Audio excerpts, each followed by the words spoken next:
3 जुलै 2006 अध्याय पहिला 9वी ओवी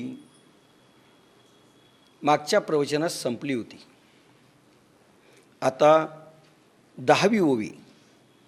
देखा षडदर्शने मणिपती, तेची भुजाची आकृती, म्हणून विसंवादे धरिती आयुधे अति.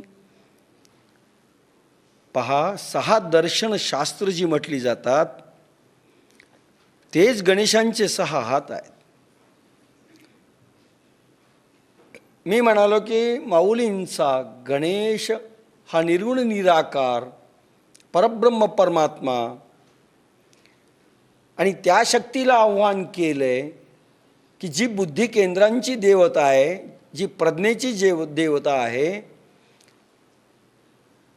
IQ, EQ आणि SQ, intelligent quotient, emotional quotient आणि स्पिरिच्युअल कोशंट, म्हणजे बुद्ध्यांक, भावनांक आणि अध्यात्मांक, तिन्ही गोष्टीची देवता आहे. आणि त्या देवतेला परब्रह्मातून तेवढाच त्यांना पॉईंट पाहिजे की आपली बुद्धीची प्रज्ञा जागी झाली पाहिजे. ऋतुंबरा प्रज्ञातनं सर्व भांडार विश्व वाचवण्याचं निर्माण झालं पाहिजे. म्हणून गणेशांचं वंदन केलं आहे. आणि गणेश कसा, तर जे भगवद्गीतेचे विषय आहेत, भगवद्गीतेचा जो प्रतिपाद्य विषय आहे, विश्व वाचवण्याचं जे तत्त्वज्ञान आहे, जे वेद उपनिषदात सर्व ग्रंथात आलेलं आहे, त्याचं सार भगवद्गीता, ते भगवान ज्ञानेश लिहायला निघालेले आहेत. आणि फार मोठं भांडार उघड करायचं आहे, जे पूर्वी कधीच झालं नाही, आणि विश्व वाचवायचं. आणि ते उघड करण्याकरिता मुळात ब्रह्माची ब्रह्मशक्तीची, ज्याला आपण परब्रह्म परमात्मा म्हणू, त्याची आवश्यकता आहे. आणि ती बुद्धी केंद्र जागे होण्याची आवश्यकता आहे. म्हणून त्या रूपात गणेशांची त्यांनी त्या वंदन केलेले आहेत. गणेशांचे 6 हात कोणते आहेत? 6 दर्शनशास्त्रे जी म्हटली जातात तेच हात आहेत. 6 दर्शनशास्त्रे हात आहेत. षटदर्शन 6 दर्शन आहेत, ज्याला सांख्य दर्शन, वैशेषिक दर्शन, न्याय दर्शन, पातंजल दर्शन, मीमांसा दर्शन आणि वेदांत, म्हणजे वैष्णवपंथीय, शाक्तपंथीय जे जे काही पंथ असतील, हे षडदर्शन 6 दर्शन म्हणतात. हे गणपतीचे 6 हात आहेत. जरी एक एक देवता अधिष्ठात्री असली, काही वैष्णव विष्णूंना मानतील, काही शैव भगवान शंभूला मानतील, तरी हे गणेशांचे हात आहेत. एका परब्रह्माचं वर्णन करतायत. म्हणून हे विभक्त नाही आहेत, सगळं एक आहे असं माऊलीला सांगायचं आहे. हे गणेशांचे हात आहेत. ही त्या हातात भिन्न भिन्न शास्त्रे धरलेली आहेत. भिन्न भिन्न दिसू शकतं तुम्हाला, मत आणि मतांतर असू शकतं त्यांचं. द्वैताद्वैतवाद, अद्वैताद्वैतवाद, विशिष्टाद्वैतवाद, काय असेल नसेल, पण एका सगळ्यांचं निरूपण एका ब्रह्मशक्तीचं आहे. आणि मग निरनिराळी शस्त्र जरी गणेशांच्या हातात दिसत असली तरी एका गणेशाची आहे. म्हणून ते एक दुसऱ्याच्या विरोधी नाही आहेत. तर्कतोची परशु नीतिभेदांकुशु, वेदांत तो मारसू मोदक मिरवे. त्यातील तर्कशास्त्र हा परशु, न्यायशास्त्र प्रमेयादी, पदार्थाचा तत्वभेद हा अंकुश, आणि वेदांत शास्त्र जणू ब्रह्मरसाने भरलेला आणि रसाळ मोदक शोभतो. तरी तर्कतोची परशु, तर्क म्हणजे न्याय, मीमांसा, न्यायशास्त्र. जे न्यायशास्त्र आहे अध्यात्मातलं, ज्याला न्यायमीमांसा म्हणतात, त्याला तर्क अशी उपमा दिलेली आहे. अग्नी असेल तिथे साऊंड आहे, आवाज आहे, तर्क आहे, तर्कदर्शन, न्यायदर्शन ज्याला म्हटलं आहे. तोची परशु एखादा अध्यात्मामध्ये आंधळी श्रद्धा राहू नये म्हणून हे तर्कशास्त्र आहे. आंधळेपणा राहू नये, कुठेतरी एक अधिष्ठान असलं पाहिजे, वैचारिक अधिष्ठान असलं पाहिजे, तर्काचं अधिष्ठान असलं पाहिजे पहिल्यांदा, नंतर अनुभवातून काही गोष्टी समजतील आणि त्या प्रमाणित होतील. म्हणून त्याची आवश्यकता आहे. तो परशु आहे, म्हणजे अंधश्रद्धा खंडित करणारा तो परशु आहे गणेशांचा. न्यायशास्त्र, प्रमेयादी, पदार्थाचा तत्वभेद हा अंकुश परशु आहे, अंकुश आहे. प्रमेय, उदाहरणं की ज्याच्यामधून पदार्थ, व्यक्तिमत्व सगळं कळत असतं, तो अंकुश आहे गणेशांचा. आणि वेदांत शास्त्र जणू ब्रह्मरसाने भरलेला अति रसाळ मोदक शोभतो. वेदांत शास्त्रामध्ये उपनिषद येतात.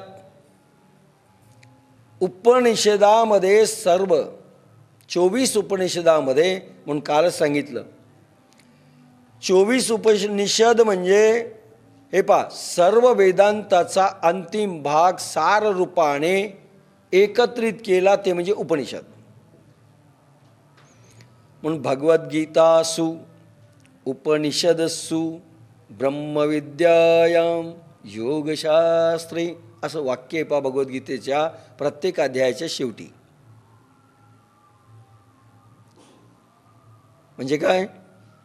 उपनिषदसु असं आहे.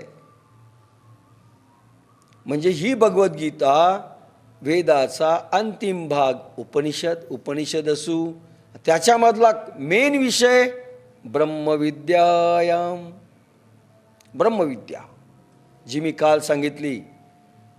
ब्रह्मविद्या 4 रूपात, राजर्षी विद्या काल सांगितलेले, राजविद्या, ऐश्वर्यविद्या, सिद्धविद्या. त्याचे 4 योग, ज्ञानयोग, बुद्धियोग काल सांगितलेले ते. हे सगळे योग आणि हे विद्या, याचं 4 विद्येचं निरूपण 24 उपनिषदात आलेलं आहे. आणि 4 विद्या म्हणजे एका ब्रह्माचं निरूपण करतात. म्हणजे ब्रह्माचा विषय, ब्रह्मरसाचा विषय हा 24 उपनिषदामध्ये आलेला आहे. आणि 24 उपनिषद भगवद्गीतेमध्ये म्हणजे पर्यायाने ज्ञानेश्वरीत आलेले आहेत. म्हणजे ज्ञानेश्वरी पूर्ण वेदांताचा सार आहे. आणि केवळ ब्रह्मरस उचललं आहे, बाकीचा भानगड उचललेले नाही. जरी अनेक विषय असतील तर केवळ ब्रह्म म्हणजे काय? ताक घुसळावं, दूध येतं, दुधामध्ये विरजण घालावं, तापवल्यानंतर दही होतं, दह्याचं पुन्हा घुसळल्या जातं, लोणी वेगळं काढलं जातं, ताक फेकून दिलं जातं किंवा खाल्लं जातं, काही करण्यात येतं. मूळ लोणी. ज्ञानेश्वरी वेदांताचं लोणी आहे. वेदांत घुसळायचा, उपनिषद काढायचं म्हणजे दही. उपनिषद घुसळून ब्रह्मरस काढायचा म्हणजे लोणी. आणि तोच ब्रह्मरसाचा विस्तार ज्ञानेश्वरांनी फक्त केलाय, बाकीची भानगडी नाही. यज्ञ नाही, होम नाही. यज्ञ असेल तर आत्मयज्ञ जो ब्रह्मरसाचं निरूपण करतो. अतेंद्रिय शक्ती, सिद्धयोग मार्ग, अष्टांग योग नाही, हठयोग नाही, करण्याच्या क्रिया नाही, आपोआप होण्याचा योग आहे. सिद्धगुरू मिळाले पाहिजेत. हा ब्रह्मरस. आणि ब्रह्मरसाने केवळ परिपूर्णता येऊ शकते. ब्रह्मरस घेऊ काढा तेने पिडा वारेल तुकाराम. ब्रह्मरस घेऊ काढा ब्रह्मरसाचा घेऊ तेने पिडा वारेल. ब्रह्मरस कसा घ्यावा तुकोबा नाही बोलले, ज्ञानेश्वर बोलले. घ्यावा लागेल काढा, एवढंच सांगितलं.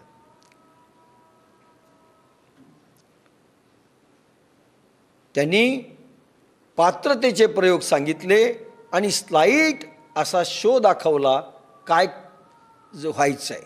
गुरु मिळण्यापर्यंतचा अभ्यास सर्व संतांनी सांगितला, पण सिद्ध गुरु मिळाल्यानंतर ब्रह्मरस कसा चाकायचा आणि घ्यायचा फक्त भगवान ज्ञानेश आणि भगवद्गीता बोलली.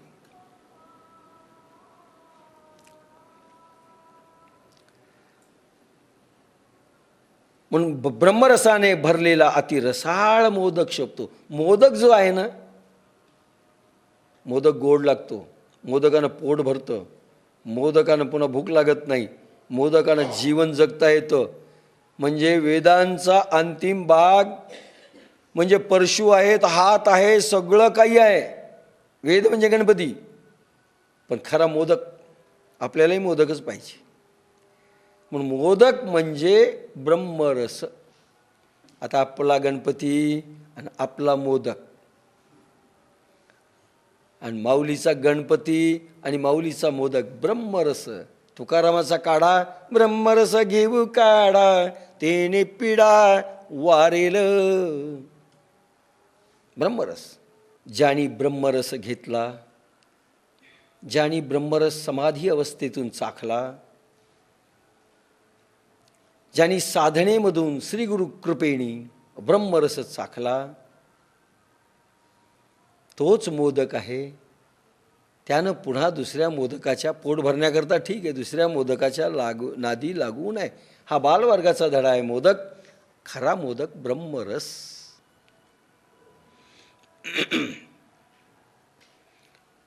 तर वेदांत शास्त्र जणू ब्रह्मरसाने भरलेला अतिरसाळ मोदक शोभतो. म्हणजे ज्ञानेश्वरी देखील तीच आहे. आणि मला गणेश पूर्ण उतरायचा आहे म्हणून गणेशांची प्रार्थना आहे. सर्व ब्रह्मरसाचा भाग डेव्हलप करायचा आहे म्हणून भगवान ज्ञानेश त्या शक्तीला, बुद्धिकेंद्रांच्या देवतेला गणेश कल्पून तेवढं मागतायत. परशु नाही पाहिजे, गणेशांचं बाकीचं कुठलंच पाहिजे नाही आहे, मोदक पाहिजे बस. तुम्हाला विचारलं परशु द्यायचा का, अंकुश, तुम्ही म्हणताल नाही, मोदक.